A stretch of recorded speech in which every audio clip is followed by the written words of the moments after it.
Audiolibros en 15 minutos. Suscríbete al canal y explora un nuevo libro cada día. Al mundo del hielo. Antes de embarcarse en el viaje del Endurance, Sir Ernest Shackleton ya era famoso por intentar ser la primera persona en llegar al Polo Sur para el Imperio Británico. Con solo 3 compañeros en su equipo, tuvieron que dar marcha atrás a solo 100 millas de su destino cuando la falta de comida se puso en peligro su vida. Su viaje de regreso se convirtió en una carrera contra la muerte misma. Superando todos los pronósticos, el regreso de Shackleton a Inglaterra fue recibido como un héroe. Escribió un libro y realizó giras populares para dar conferencias. Pero en 1911 ya estaba planificando una nueva expedición, esta vez para cruzar el continente antártico por tierra en el Endurance. El plan era tan sofisticado como audaz. Partía en barco con una tripulación cuidadosamente seleccionada hacia el traicionero mar de Weddell, y desembarcaba un grupo de 6 hombres que viajarían por tierra con equipos de trineos tirados por perros. Al mismo tiempo, un segundo barco partiría del mar de Ross casi directamente cruzando el continente desde Shackleton. Este equipo proporcionaría provisiones al equipo terrestre del otro lado del continente, y las reabastecería para el viaje más allá del polo. El Endurance zarpó de Buenos Aires la mañana del 26 de octubre de 1914 hacia su último puerto de escala, una remota estación ballenera en la isla Georgia del Sur, en la costa sur de Sudamérica. Los balleneros locales sentían curiosidad por conocer los planes de la expedición, pues sabían que las condiciones en el mar de Weddell eran las peores que habían visto en años. Sabían que el hielo que se formaba en el mar se mantenía fijo por 3 lados, la propia Antártida, la península de Palmer y la isla Sandwich del sur. Los témpanos de hielo del mar de Weddell se agitaban en círculos siguiendo la corriente, chocándose sin cesar unos contra otros. A veces se unían para crear una enorme capa de hielo por la que ningún barco podía navegar. Incluso en verano se formó hielo nuevo, y los vientos suaves pero implacables no fueron lo suficientemente fuertes como para romperlo. A pesar de esta triste noticia, Shackleton dio la orden de zarpar la mañana del 5 de diciembre de 1914, solo unas semanas antes del comienzo del verano antártico.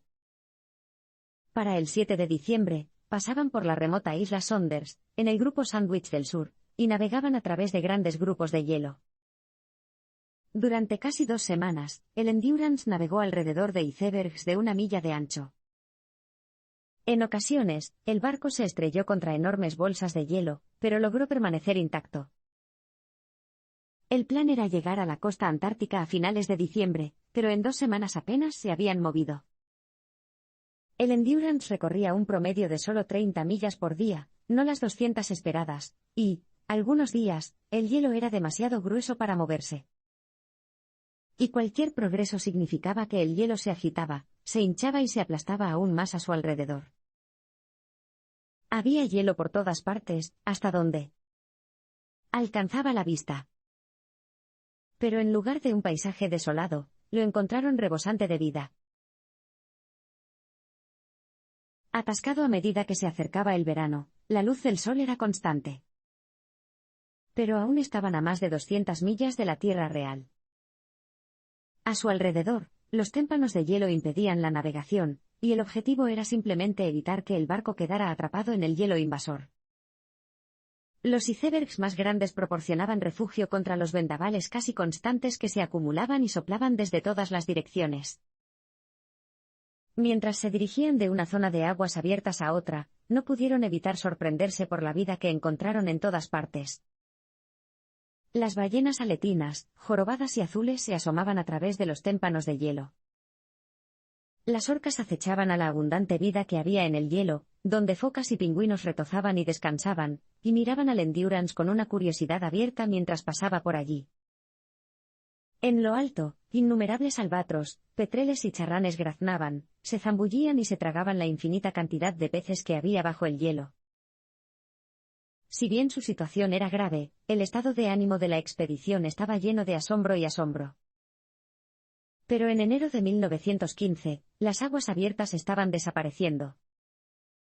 En la mañana del 16 de enero, vieron una acumulación de hielo en el frente que bloqueaba el camino hacia el continente.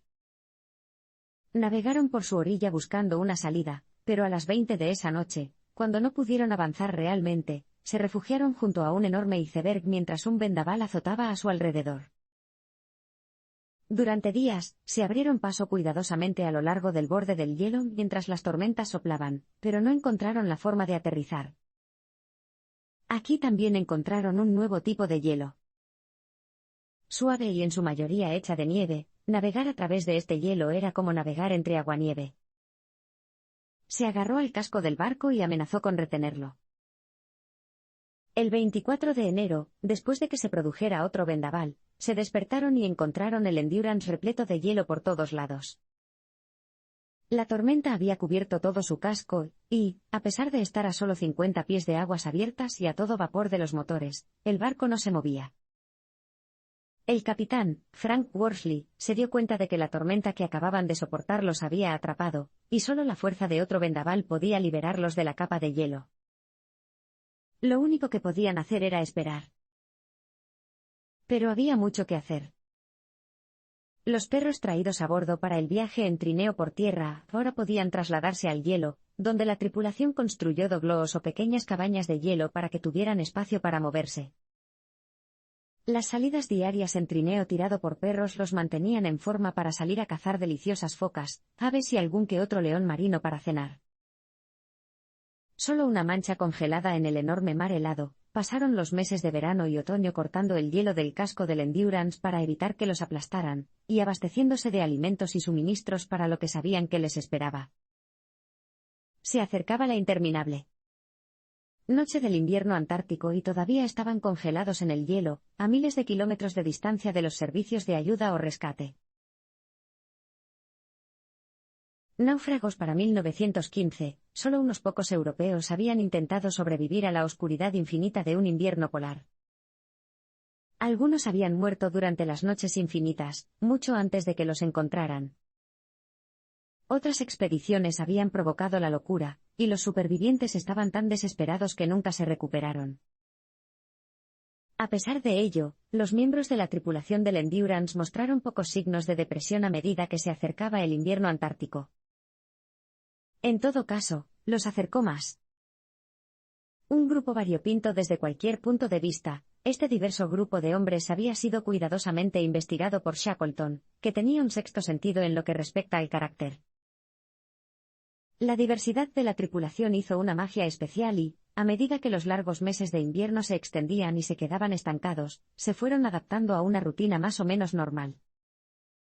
El trabajo nunca terminó. Había que cortar el hielo del casco del barco para evitar que se derrumbara, había que alimentar y correr a los perros, mantener encendidos los motores en caso de que se rompiera repentinamente el hielo.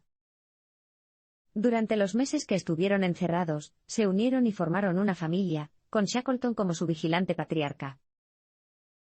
Para junio, las noches regulares de cuentos y canciones mantenían el ánimo alto. En una carrera de trineos tirados por perros, toda la tripulación construyó un recorrido improvisado, y celebró el sorteo de la Antártida en una oscuridad tan completa que los espectadores ni siquiera podían ver la línea de meta. A mediados del invierno, aumentaron las raciones de comida y organizaron celebraciones para celebrar la ocasión. Sin embargo, en julio, la presión barométrica comenzó a bajar. El día 14, surgió una penumbra ominosa y el viento comenzó a soplar desde el suroeste. Al anochecer, la nieve había empezado a caer. La tormenta de nieve hizo que el Endurance se hundiera aún más en hielo sólido, donde permaneció encerrado durante la mayor parte de agosto. A medianoche del 19 de agosto, la tripulación sintió que algo golpeaba el barco, y lo que sonó como un trueno lejano. A la mañana siguiente, vieron una fina grieta que serpenteaba por la popa. Durante semanas, se estremeció y gritó mientras el hielo la atacaba por todos lados. Los miembros de la tripulación que dormían lo oyeron chocar contra el casco desde sus literas. Permaneció intacto durante septiembre, cuando las señales de ruptura en el hielo se desvanecieron y se acercó una tercera tormenta. Durante otro mes, el casco del barco gimió y gritó mientras la presión aumentaba a su alrededor. El 16 de octubre, Shackleton intentó hacer una pausa para ir a aguas abiertas, pero el hielo volvió a cerrarse. En tan solo 5 segundos, el Endurance fue arrollado de costado por un enorme iceberg. Solo podían observar cómo la mitad de la cubierta se hundía bajo el agua. Ya no era un hogar adecuado para los hombres de la expedición. Todo lo que podía salvarse se rescataba rápidamente y se depositaba en el hielo, que ahora se había convertido en su hogar. Al agua. La vida a bordo de un barco había sido relativamente cómoda, pero sobrevivir en tiendas de campaña sobre hielo expuesto era otra cosa completamente distinta. Los perros de la expedición apenas vieron la diferencia, pero la tripulación ahora se dividió en tiendas de campaña cuidadosamente organizadas sobre el hielo. La primera noche, Shackleton ni siquiera intentó dormir. Caminó por el témpano, escuchando la presión acumulada y preguntándose cuánto tiempo sería visible el Endurance por encima del hielo. Su hogar se había convertido en un cascarón roto. Durante 9 meses habían estado atrapados, y ahora, al menos, el camino a seguir estaba despejado. Todo lo que podían hacer era rescatar los 3 pequeños barcos balleneros atados a las cubiertas del Endurance e intentar encontrar aguas abiertas atravesando el hielo. El 30 de octubre, Shackleton ordenó la última redada de tiendas y preparó los trineos. Tendrían que llevar los barcos a mano o en trineo. Durante el primer día, sus pasos se deslizaron por agua helada, y aguanieve que les llegaba hasta las rodillas. Llegaron a unos cientos de metros en el transcurso de horas. En los días siguientes, movieron lentamente los barcos solo unas pocas millas a través del hielo. El progreso se hizo cada vez más lento a medida que las condiciones empeoraban. Shackleton decidió rápidamente cambiar el plan. El hielo compacto sobre el que estaban era fuerte, y era poco probable que encontraran un lugar mejor para acampar. Por ahora, permanecerían acampados en el hielo flotante hasta que los vientos los llevaran más cerca de tierra. Pero la vida estaba lejos de ser desolada. Muchos de los miembros de la tripulación escribieron en sus diarios que estaban sinceramente felices a pesar de lo precaria que era su situación. Calcularon que sus provisiones de caza podrían aguantar hasta enero, es decir, a mitad del verano antártico. Esperaban hacer una pausa en aguas abiertas para entonces. Aún podían regresar al casco roto del Endurance, y la tripulación lo comprobó desde su nuevo campamento base. Temprano en la mañana del 21 de noviembre, otro grupo de salvamento regresó al barco, y se dio cuenta de que la bolsa de hielo se estaba separando. Al anochecer, un grito de "se va, chicos", sonaron al otro lado del campamento improvisado desde su torre de vigilancia, y todos corrieron a un terreno más alto para tener una vista. Observaron en silencio cómo su popa se elevaba 20 pies en el aire, empujada por un enorme bloque de hielo. Luego, lenta e implacablemente, se deslizó bajo el agua y desapareció de la vista. Su última conexión con la civilización estaba ahora bajo el agua, y lo único que podían ver de horizonte en horizonte era hielo infinito. Esperando cuando noviembre se acercaba a su fin, habían estado viviendo en el hielo durante aproximadamente un mes. Hasta ahora, habían desarrollado la autosuficiencia y la resistencia más allá de sus sueños más locos. Hace mucho tiempo que aprendieron a sobrevivir, y sus habilidades de caza estaban fuera de lo común. Todo lo que podían hacer era esperar a que el hielo se partiera, y llevar sus pequeños botes a mar abierto. Pero por más que esperaran, el hielo se mantuvo sólido. Para el 7 de diciembre, se dieron cuenta de que en realidad habían retrocedido un poco, y habían perdido el progreso que habían hecho al caminar. Más adelante, ese mismo mes, decidieron volver a avanzar hacia el oeste sobre el hielo, por lo que atacaron su robusto campamento, cargaron los trineos y los hombres empezaron a cargar a los pequeños balleneros en otra lenta peregrinación. Pero viajar y acampar empeoraron. La superficie del hielo ahora estaba completamente húmeda. Los sacos de dormir estaban empapados, y todos los hombres estaban constantemente empapados en sudor y agua helada. El camino tampoco estaba claro. Encontraron hendiduras infranqueables en el hielo, paredes de láminas sólidas que tenían que circunnavegarse lentamente. El hielo seguía congelándose en los trineos que transportaban los barcos, y el progreso se medía en yardas, no en millas. La segunda Navidad de la expedición pasó arrastrándose lentamente por el hielo en estas terribles condiciones. Pero Shackleton se dio cuenta de que el hielo se rompía a su alrededor. A finales del verano antártico, la capa de hielo estaba blanda y fangosa. Parecía sólida, pero escondía enormes grietas que podían engullir a los incautos. Por segunda vez, cambiaron de planes. Necesitaban encontrar un lugar más acogedor para acampar, por lo que buscaron un témpano robusto. Mientras tanto, la caza tuvo que continuar ya que sus reservas de alimentos se estaban agotando. El 13 de enero, se difundió el rumor de que Shackleton estaba pensando en matar a los perros para reducir la escasez de alimentos. La orden llegó discretamente al día siguiente y, uno por uno, los adiestradores de perros los ahuyentaron del campamento y los masacraron silenciosamente para comerlos. Un ambiente sombrío reinó en el campamento, pero la gravedad de su situación estaba clara. Durante casi un tercio del año, su gélida casa había seguido la lenta corriente del mar de Weddell. De repente, el 9 de marzo, sintieron que el hielo se hinchaba, una señal inequívoca del océano cercano. El 23 de marzo, poco después del amanecer, Shackleton se sorprendió al ver una mancha oscura en el horizonte. ¿Podría ser realmente tierra? Por primera vez en más de 16 meses, había tierra a la vista. Eran los acantilados rocosos de uno de los pequeños islotes de Danger. Pero ningún miembro de la tripulación creía que hubiera aguas abiertas entre ellos y esos tentadores afloramientos de tierra firme. Si bien habían visto tierra, lo único que hizo fue reforzarla. Desesperación de su situación. Grietas. Si bien la corriente había arrastrado a la tripulación hacia tierra, no les sirvió de nada, quedaron atrapados en el hielo. Todo lo que podían hacer era rastrear su deriva, y decidir hacia dónde se dirigirían cuando por fin encontraran aguas abiertas. Tras 4 meses en esta capa de hielo, dejaron atrás la seguridad de la península de Palmer, y se acercaron peligrosamente al mar abierto entre Sudamérica y la Antártida, el temido paso de Drake. Pero esa estaba lejos de ser la única preocupación. Las olas del océano rompían el hielo que había debajo de ellas.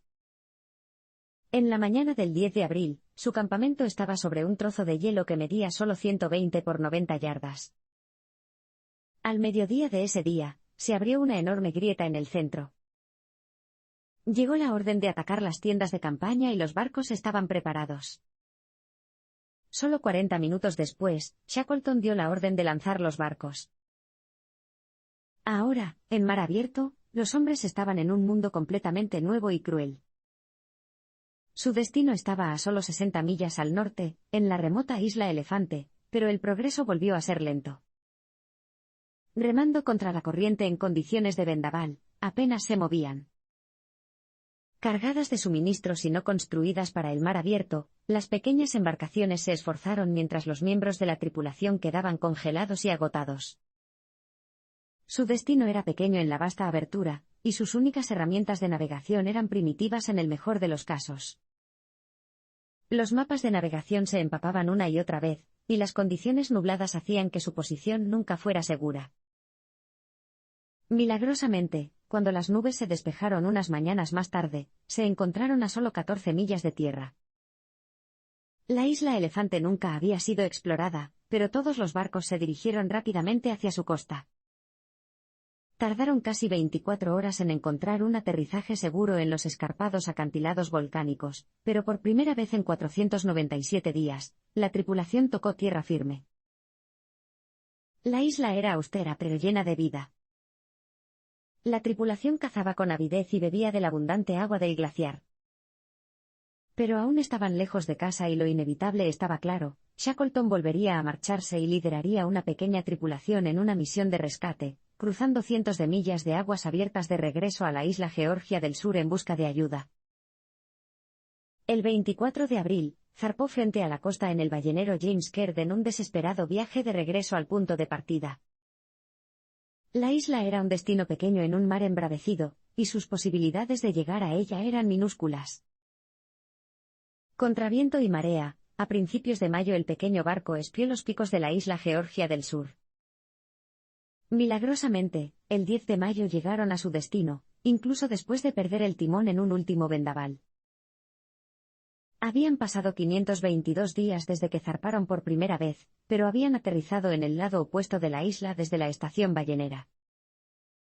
Tendrían que caminar tierra adentro a través de la isla volcánica para pedir ayuda. A pesar de navegar cientos de millas por aguas heladas, ahora se enfrentaban a picos mortales de 10,000 pies entre ellos y el rescate.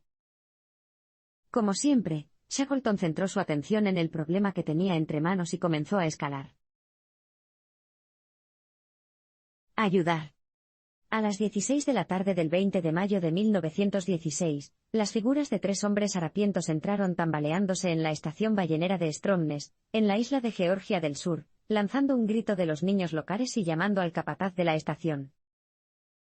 Estaba perplejo, dado que en este remoto puesto de avanzada nunca había visto a extraños y ningún barco había atracado. Cuando se acercaron, vio que estaban muy barbudos, deshilachados y sucios, con la cara ennegrecida por el hollín de las fogatas. También eran evidentes las señales de congelación causadas por las noches pasadas en el frío montañoso de la isla. ¿Podrías llevarnos a Anton Anderson, por favor?, preguntó uno de los desconocidos. El capataz sacudió la cabeza con tristeza, y explicó que Anderson ya no trabajaba en Stromness, y que había sido reemplazado por un hombre llamado Thoralf Sorge. Bien, respondió el extraño, diciendo que conocía bien a Thoralf. Sin embargo, cuando los desconocidos fueron conducidos a la puerta de su casa, Thoralf dio un paso atrás en estado de shock. Exigió saber quiénes diablos eran esos extraños. Uno dio un paso adelante y dijo en voz baja: «Me llamo Shackleton».